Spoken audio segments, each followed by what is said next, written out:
It is time for each and every one of us to scream bloody murder about government gang stalking.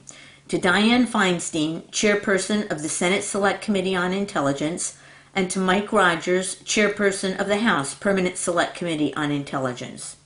These two political leaders, more than any other, are responsible for oversight of our intelligence industrial complex.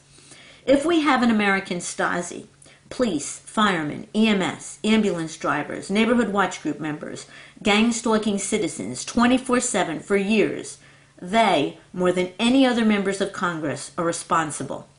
We need to demand they investigate government gang stalking, and if they won't, we need to demand they resign as chairpersons of the intelligence committees responsible for the lack of oversight that is allowing government gang stalking to continue.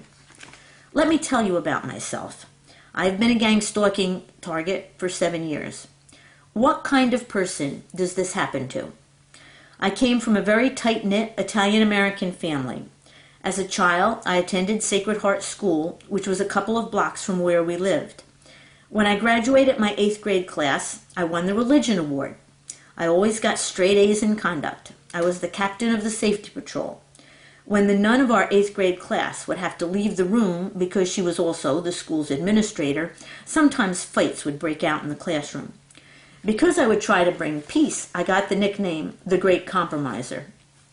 For the last 4 years of my public schooling, I went to Newburgh Free Academy, a public school. Out of over 700 students, I graduated 25th in my class. I went on to a Catholic college, Mount St. Mary College, where I was named an Aquinas Scholar and a Ralph Scholar. Out of a graduating class of over 100 in my college, I graduated 3rd in my class. Then I went on to teach elementary school for 29 years at Marlboro Elementary in Marlboro, New York. I helped to start an individualized reading program there. When I was 10, my parents had my brother, who was born with Down syndrome and was profoundly mentally handicapped. All through my life, I helped my parents with my mentally handicapped brother. I wrote letters to the newspaper about his not being allowed to attend the public school because of his mental handicap. I got a master's degree in teaching the mentally retarded, what they called it then, to help my parents with his self-mutilative behavior. When they died, for over 30 years, I took care of him as his guardian, alone, a single person. At no time was I ever an activist. My average day consisted of teaching school all day, coming home to make dinner, and taking care of my handicapped brother, and then reading psychology books, which I loved, until the very late hours. That life was ended when I had a problem with a fireman neighbor. After that problem, my government gang stalking nightmare began. I went to the police to complain about it. I wrote to every member of the New York State Legislature. I wrote to the governor and the Attorney General. When no one would help me, I put signs in my windows to tell the community what was going on.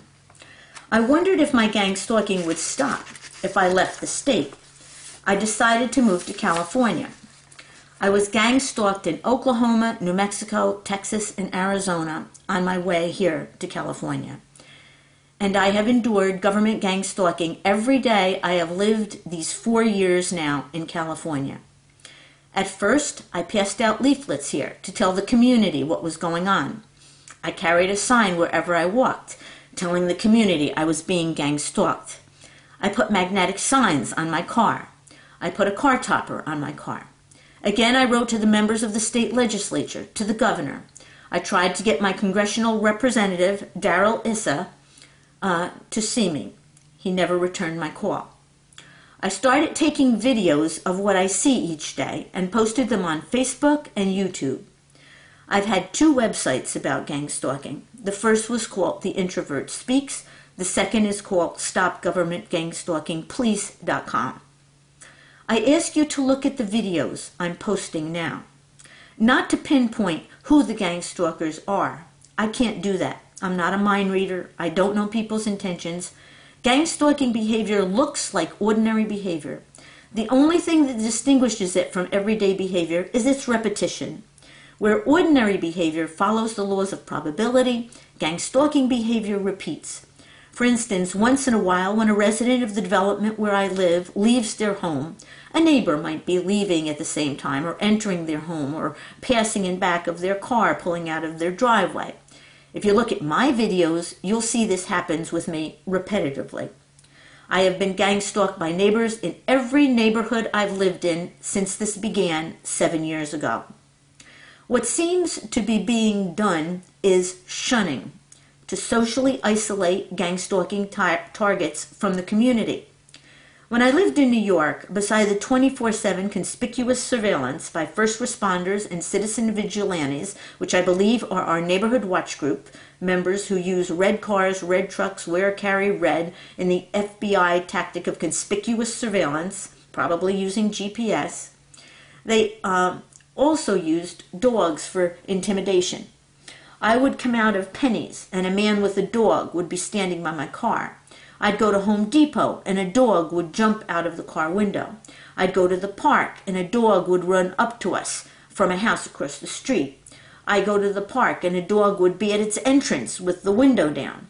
I'd walk with my brother at the Newburgh Mall and a dog would run up at us. Decency and justice demand that government gang stalking end. I am asking people to get involved to stop government gang stalking. Boycott CNN, the New York Times, the Washington Post, the Wall Street Journal every Tuesday, who will not expose government gang stalking. Email your congressional representative and ask them to demand that the Senate and House Intelligence Committees investigate government gang stalking. Call members of the Senate and Intelligence Committees and demand that they do their job of oversight and investigate government gang stalking. This is no minor occurrence. What is going on? The degradation of the morals of a percentage of our country by involving them in gang stalking innocent citizens is an impeachable offense. The American people have a right to know what is going on.